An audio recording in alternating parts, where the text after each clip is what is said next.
Good morning प्यारे बच्चों। Good morning नहीं, राम राम राम राम।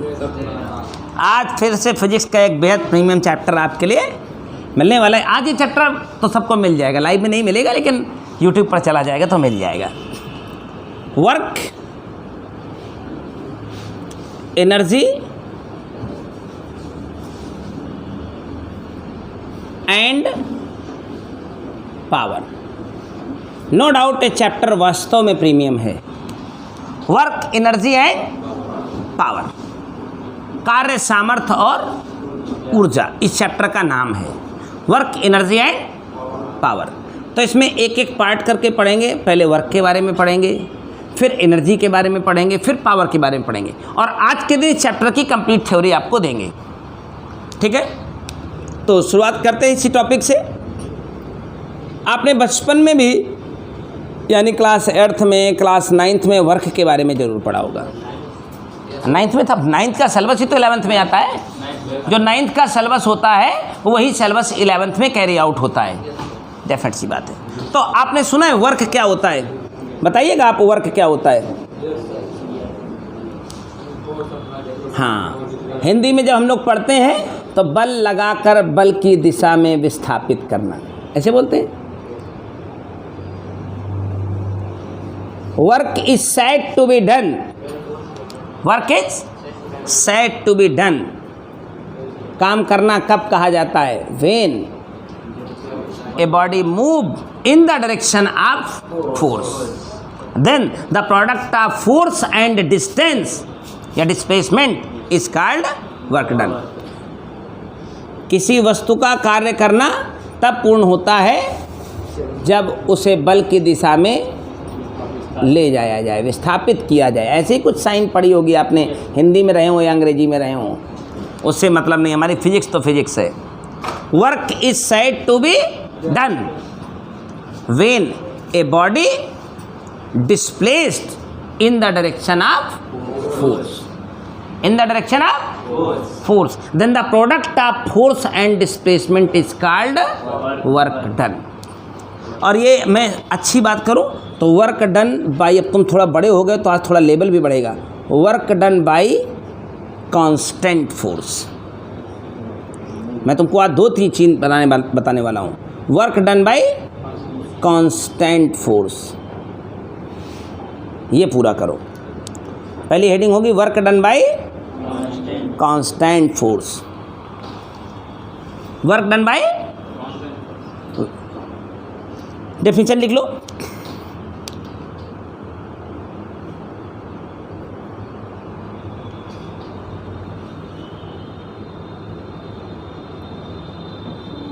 क्या लिखेंगे? Work done is the product of, तमाम ज़्यादा कॉम्प्लिकेटेड डेफिनेशन लिखें। Work done is the product of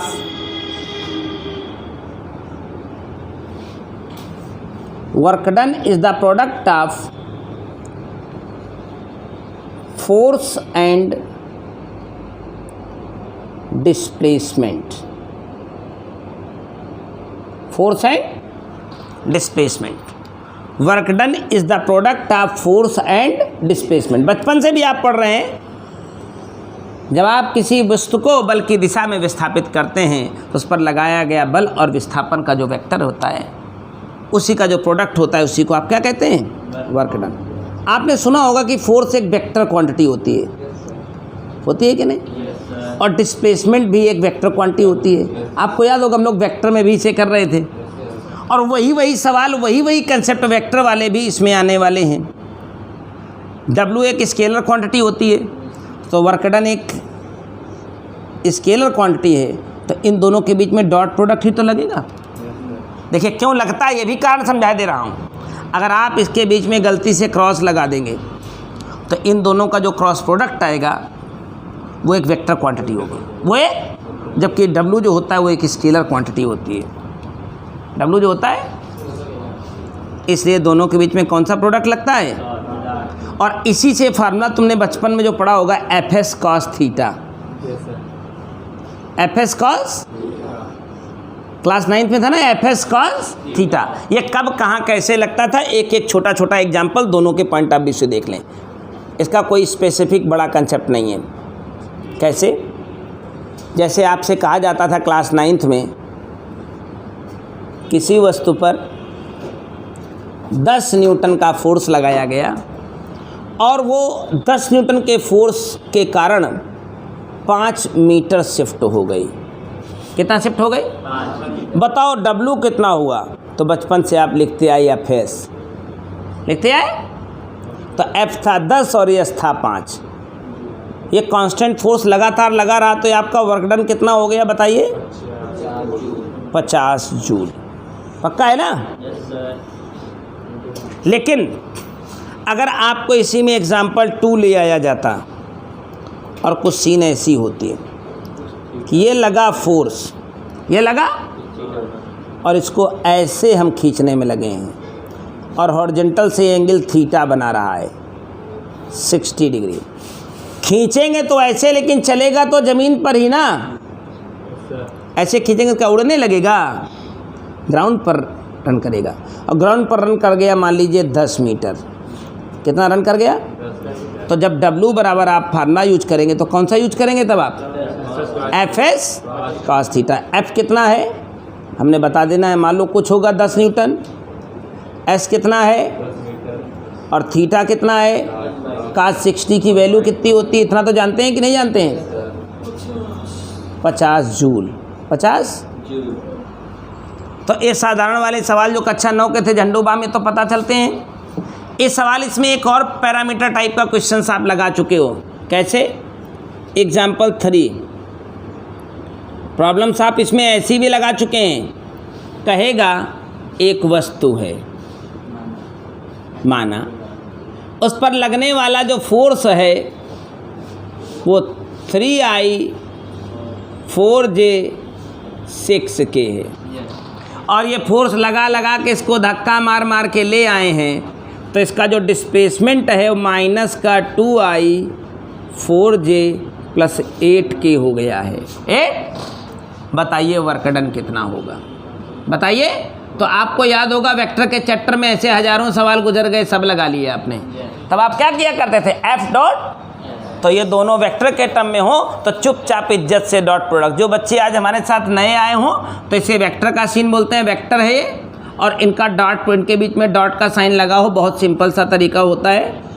आई वाला आई के साथ, जे वाला जे के साथ, के वाला इनका कोफिशिएंट सिर्फ आई जे के को छोड़ देंगे, इनके कोफिशिएंट मल्टीप्लाई करके रखेंगे। कितना हो गया भैया? माइनस का 6 और कितना हो गया? 16 और ये कितना हो गया? ये 6 निकल जाएगा, 48 10 कितना हो जाएगा? तो उम्मीद करता हूँ ये झंडूबाम चीज़ें जो क्लास 9th में थी आज भी आपके साथ जिंदा हैं। फटाफट इसको नोट करने का प्रोसेस आगे बढ़ा दीजिए, जल्दी कर लीजिए, अपनी नोटबुक को मेंटेन करिए। Variable force. Next heading continuous होगी। वर्क डन बाय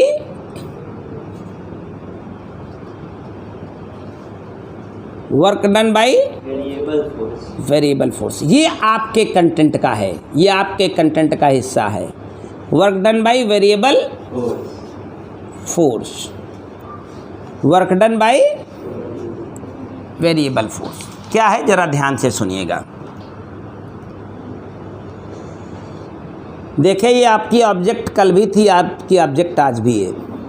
कल आपने कहा कि इसके ऊपर मैंने 10 न्यूटन का फोर्स लगाया है या 100 न्यूटन का फोर्स लगाया है और इतना फोर्स लगाने से इसको धक्का मार मार के 10 मीटर घुमा दिया है। कितना उड़ा ले गए?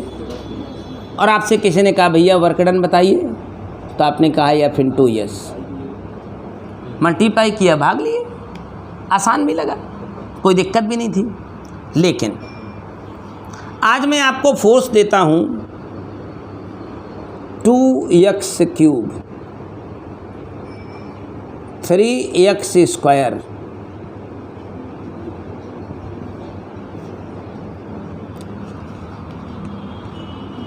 और कहता हूँ इसे 0 से लेकर के 2 मीटर तक ले गया हूँ। तो अब एक हेडिंग डाली गई है वर्क डन बाय। तो इतना मुझे बताइए सर, सिर्फ आप बताइएगा, ये फोर्स कैसा है? क्या ये कांस्टेंट फोर्स है? कैसे पता लगा लिया कांस्टेंट फोर्स नहीं है? कैसे पता लिया है कांस्टेंट फोर्स नहीं है? आप बताएंगे जैसे जैसे ये आगे को बढ़ेगा। देखिए x की वैल्यू में 0 यहाँ पर हूँ ना, तो x की वैल्यू को 0 करूँगा तो ये फोर्स कितना होगा? x की वैल्यू को थोड़ा बढ़ा के मान लो 1 कर दिया तो ये फोर्स कितना हो गया? 17। x की और थोड़ी सी वैल्यू बढ़ा दूंगा, यानी जैसे जैसे आप आगे को चलेंगे वैसे वैसे फोर्स लगातार वेरी कर रहा है, तो ये फार्मूला तो इमीडिएट गलत हो जाएगा। बोलो गलत हो जाएगा कि नहीं गलत हो जाएगा? ये फार्मूला कब तक के लिए है? जब तक आपका फोर्स कांस्टेंट है। लेकिन पल प्रतिपल जैसे जैसे आप आगे को जा रहे हो आपका फोर्स बदल रहा है, तो आप ये फार्मूला तो हमेशा के लिए गलत हो गया ना। तो अब क्या करें? कुछ जुगाड़? फिर वो जुगाड़ केवल मैं थे करती है और कोई होता नहीं। तब आपका फोर्स का जो फार्मूला था वो जो बड़ा कॉमन फार्मूला जो ज़िंदगी में हर जगह लगता है, इसीलिए 11th की पढ़ाई का रोल होता है दोस्त। अब आप 12 में जाते हो, जब मैं पोटेंशियल ड्राइव करता हूँ समीर, तो पोटेंशियल ड्राइव करने के लिए देखिए है कुछ और नहीं, W बराबर आज भी F इंटू एक्स है, जिसको आपने यस कहा है, मैंने उसे एक्स कह दिया है। एक तो डेल्टा यहाँ लिख दूँ, एक डेल्टा यहाँ लिख दूँ, क्या कोई गुनाह कर दूँगा? और गणित में इसे डेल्टा को D कहा जाता है। डेल्टा को F को F और इस dx डेल्टा x को, अरे उस डेल्टा को यार यहीं कह दो अगर ज़्यादा दिक्कत आ रही है तो। क्या दिक्कत है? ऐसी सीन बन गई। अब चलिए मैं तुम्हारी ज़िंदगी को थोड़ा सा रिवाइज कराता हूँ, रिवर्स गियर लगा करके। पहले वो रील वाली कैसेट नहीं होती थी, उसमें एक रिवर्स वाला बटन होता था, उसको दबा दो खट खट खट खट खट पीछे को भागती थी। वही है। आपको याद होगा जब मैं मोशन की पहली इक्वेशन ड्राइव करा रहा था तो कुछ ऐसी सीन बनी थी। क्या Vanshul? Rate of change of velocity is called acceleration. तो फिर एक दिन आया था जब इसको ऐसे लिखा था, और जब ऐसे dt dv लिख गए थे तो आपको याद होगा अब डिफरेंशिएशन के मामले नहीं हैं, स्टिक इंटीग्रेशन। तब ये dw और dx इशारा कर रहे हैं कि भैया आप आइएगा मेरा इंटीग्रेशन करवाइएगा। तो जब वेरिएबल फोर्स का मामला होगा तो वर्क डन की जो इक्वेशन लिखी जाएगी वो क्या लिखी जाएगी? dw is equal to F into d x, और इंटीग्रेशन की लिमिट जहाँ से जहाँ तक जाना हो। कहाँ से कहाँ तक? ये ओरिजिनल इक्वेशन हो गई। आप देखेंगे आपकी किताब ऐसे ही सवालों से भरी पड़ी होगी। तो आज ठीक दिल लगा के सीख लें, आज काम हो जाएगा। सुनो, कहाँ से कहाँ तक जाने का मामला है।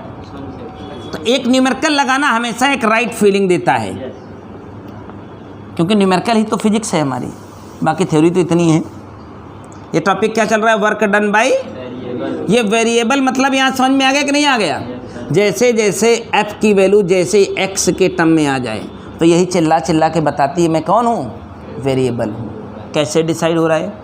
x की वैल्यू बदलती जाएगी, मतलब आप आगे को बढ़ते जाओगे, तो x की वैल्यू को बदलते जाओ तो f की वैल्यू बदलती जाएगी कि नहीं? और जितना आप आगे को जाएंगे उतना तेज f होता जाएगा। This is the variable force. और ऐसी सीन जब भी कहीं ज़िंदगी में आज के बाद आ जाए और कोई वर्क डन पूछे तो तुम्हारा वो फार्मूला था जो W बराबर F इंटू एक्स, वो फेल हो गया। क्यों? F कांस्टेंट नहीं है, x की वैल्यू बताई नहीं है, तो फेल हो गया ना। तो इसी का देखो, इसी का दूसरा रूप है। इसे ऐसे लिख लिया तो कोई गुनाह कर दिया है क्या? है तो वही, लेकिन फ्लेवर चेंज हो गया। तो इसको लगाएंगे कैसे? इसी क्वेश्चन को कैसे लगाएंगे? तो आप इसी फार्मूले के साथ जाएंगे, dw बराबर f इंटू डी एक्स। तो यहाँ f की वैल्यू लिखेंगे कितनी? जो भी गिवन है वही लिख दीजिए।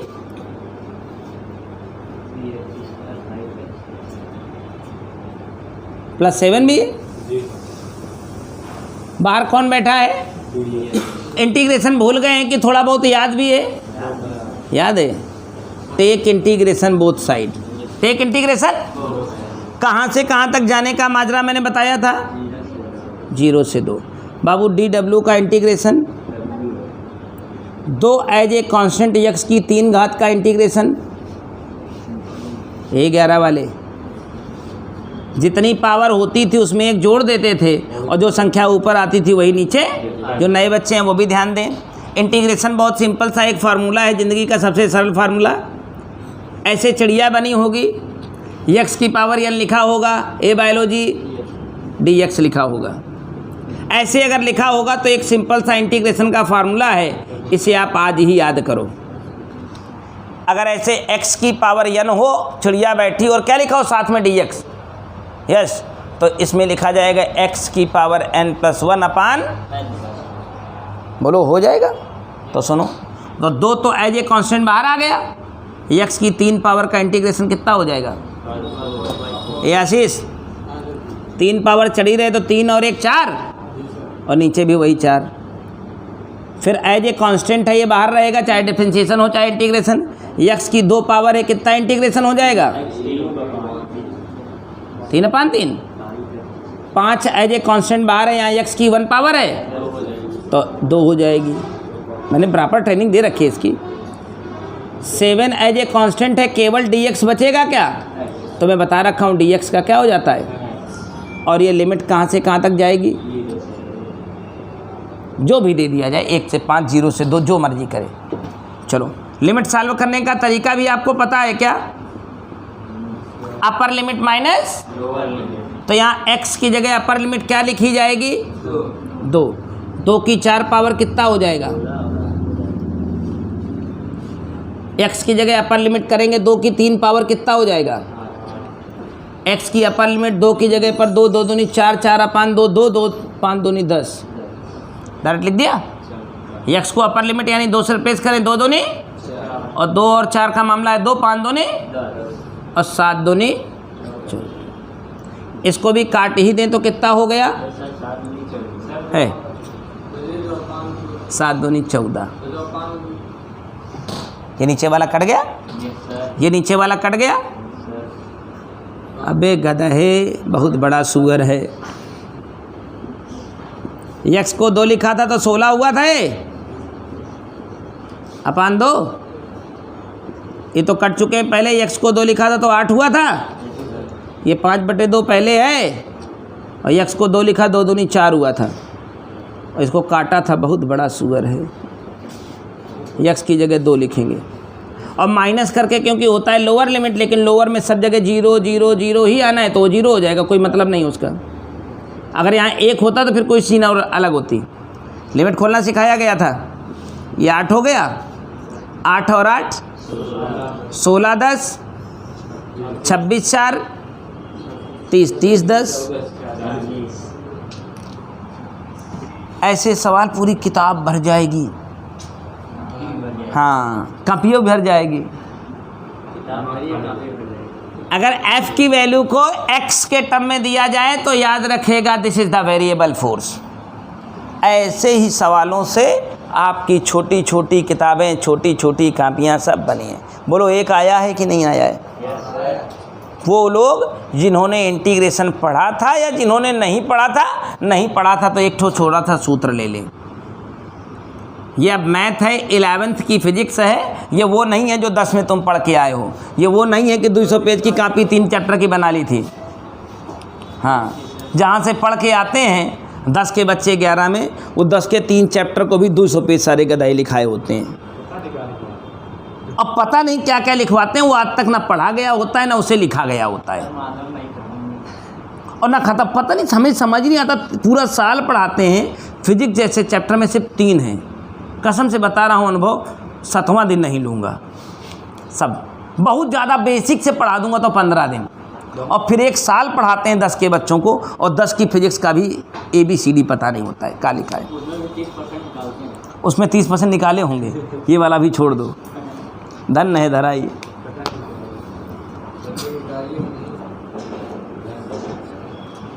हमें यही बात नहीं समझ में आती है। अब फिर से शुरू हो गई। चलिए बी कंटिन्यूअस। वर्क डन की बात समझ में आ गई। उससे आगे बढ़ते हैं हम। तो अभी work done by variable force का एक और कंसेप्ट चल रहा है। Work done by variable force में अगर एफ की वैल्यू एक्स के टर्म में दी रहेगी, कहाँ से कहाँ जाना है ये पता है, तो इंटीग्रेशन का एक छोटा सा कंसेप्ट लेते हुए सवाल लग जाएगा। इसके बाद एक और कंसेप्ट होगी work done by variable force, यानी work done in F X graph. ये work done by variable force का ही एग्जाम्पल है, वर्क डन इन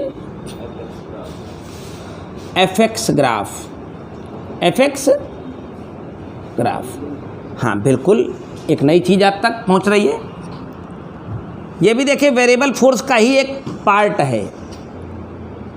एक मेरे पास ऐसा ग्राफ बना है जो एफ वर्सेस एक्स है, एफ वर्सेस, इसको भी थोड़ा सीरियसली देखिएगा। देखिए ये ऐसे ग्राफ गया, फिर ये ऐसे गया, फिर ऐसे गया और फिर यहाँ उतर आया। तो क्या एफ कांस्टेंट है, मुझे बताओ। ये क्या बता रहा है, जैसे जैसे आप आगे बढ़ रहे हो वैसे वैसे फोर्स बढ़ रहा है, फिर थोड़ी देर बाद फोर्स कांस्टेंट है, फिर फोर्स बढ़ रहा है, ख़त्म हो गया। तो कहीं भी फोर्स एक जैसा नहीं है, इतनी जगह पर है सिर्फ। तो है तो ओवरऑल अगर सर्किट देखेंगे, ओवरऑल पूरा कॉन्फ़िगरेशन देखेंगे तो ये वेरिएबल फोर्स है कि नहीं है। तो ये भी work done by variable force का ही कंसेप्ट है। तो work done by variable force में क्या हो गया, बिल्कुल बिल्कुल पुरानी कंसेप्ट आपको याद आती है। देखिए ये काम आज तीसरी बार हो रहा है। कब, जब मैंने आपको शुरुआत किया था मोशन में, तो मोशन में बताया था कि अगर वेलोसिटी टाइम ग्राफ हो, वेलोसिटी टाइम ग्राफ हो और आपसे डिस्प्लेसमेंट या डिस्टेंस पूछा गया हो, बोलो ना, करते आए हो। फिर इसके बाद अभी ताज़ा चैप्टर बीता है आपका, उसमें एफ वर्सेस टी ग्राफ हो, एफ वर्सेस, और इम्पल्स पूछ लिया हो, तो impulse is equal to F into T होता था।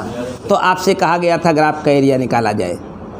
तो आज आपसे अगर एफ एक्स ग्राफ बना है और कोई भाई साहब आते हैं डब्लू पूछने, तो आप क्या बताएंगे दुनिया को, area under the graph, area under the graph.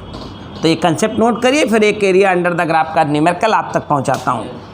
Work done by F X graph, जब एफ एक्स ग्राफ आ जाए तो ध्यान रखिएगा एफ वर्सेज एक्स, तुमको पता है डब्ल्यू बराबर एफ इंटू एक्स होता है, एफ इंटू, तो वो दो पैरामीटर जिनको मल्टीप्लाई करने से आपके रिक्वायर्ड चीज़ मिलती है, और वो पैरामीटर ग्राफ में रिप्रेजेंट कर दिए गए हैं। तो ग्राफ का एरिया ही सर्वोत्तम उपाय है उस फिजिकल क्वांटिटी को पाने का। हाँ बिल्कुल, फिगर ही तो सब कुछ है भाई मेरे। Area under the graph, figure अपने मन से कुछ भी बना सकते हो, कोई ज़रूरी नहीं कि आप ऐसे ही बनाओ। आप फिगर ऐसे बना लो, ऐसे ऐसे चिड़ी भी लेंगे, उससे कोई दिक्कत नहीं है। मैं एक ग्राफ क्वेश्चन देता हूँ, उसको पूरा करो तो बात बनेगी। लाओ इसी में डेटा भर दूँ, इसी में भर दें, 0 5 8 12 16 10 20। चलो मुझे जवाब चाहिए आपका। वर्क डन, बोलो क्या करोगे वर्क डन निकालने के लिए? सबका एरिया निकालेंगे। जो लोग नए नए हों, घबरा रहे हों, देखें, half base into height, half base into, बोलो बेस कितना है? 5। हाइट कितनी है? ट्रायंगल है ना, सब एरिया जोड़ते रहिए। ये एक रेक्टेंगल जैसा दिख रहा है। 5 से 8 जाना कितना है? 3। 5 से 8 जाना है, दूरी कितनी हो गई? 3। ये ऊंचाई कितनी है? 10 प्लस ये एक ट्रेपेजियम है क्या? देखो तिरछी लाइन के नीचे ट्रेपेजियम बनता है। ट्रेपेजियम के एरिया का फार्मूला पता है? समांतर भुजाओं का योग। हाँ, सम ऑफ पैरेलल साइड। ये कितना ऊंची है? ये कितना ऊंची है? तो सम ऑफ पैरेलल साइड 20 प्लस 10 30, 30 का आधा 15, इनटू दोनों के बीच की दूरी 4, प्लस आखिरी में फिर से एक triangle. Half base into height, बोलो बेस कितना? 12 4 16, और हाइट कितनी? 20। लीजिए आपके हवाले है आपका आंसर। 25 30 15 चौको 60 और ये 2 कर दिया है काट के 40, 60 40 100 130 20 100 यूनिट। यानी मेन कंसेप्ट क्या है कि अगर एफ ग्राफ हो तो इज्जत से ग्राफ में 3 ही आइटम ओबे करते हैं, ये तो ट्रायंगल आता है, रेक्टेंगल आता है और ट्रेपेजियम आता है। ट्रायंगल का एरिया का कौन सा फार्मूला होता है? Half base into. रेक्टेंगल का क्या फार्मूला होता है? Length into. और ट्रेपेजियम का क्या फार्मूला होता है? सम ऑफ पैरेलल साइड। कितनी ऊंची है ये? कितनी ऊंची है ये? 20 + 10, उसका आधा 15 और इंटू डिस्टेंस बिटवीन देम।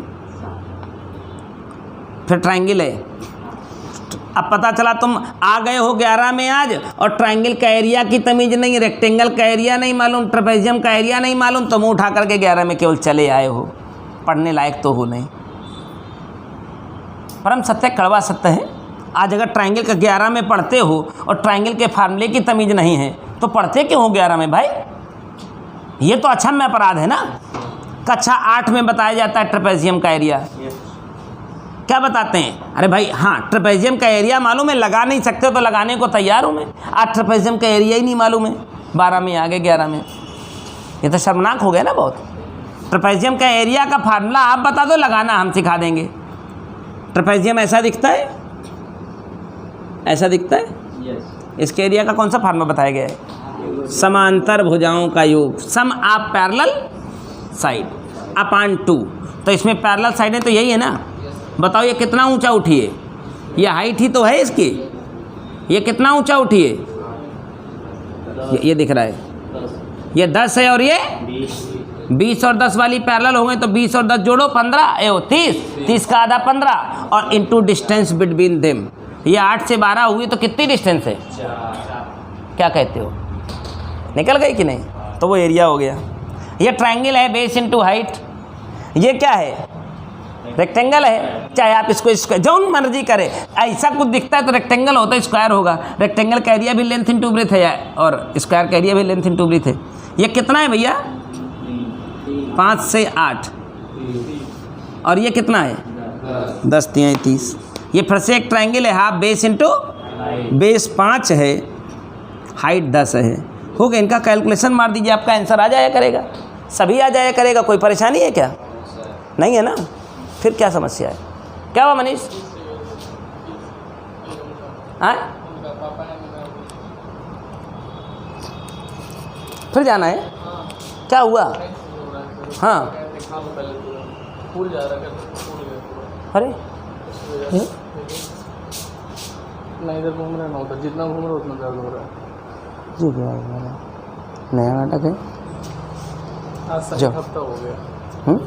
जा दिखाओ जाके जल्दी। ये सीन भी हो गई। अब क्या मामला है?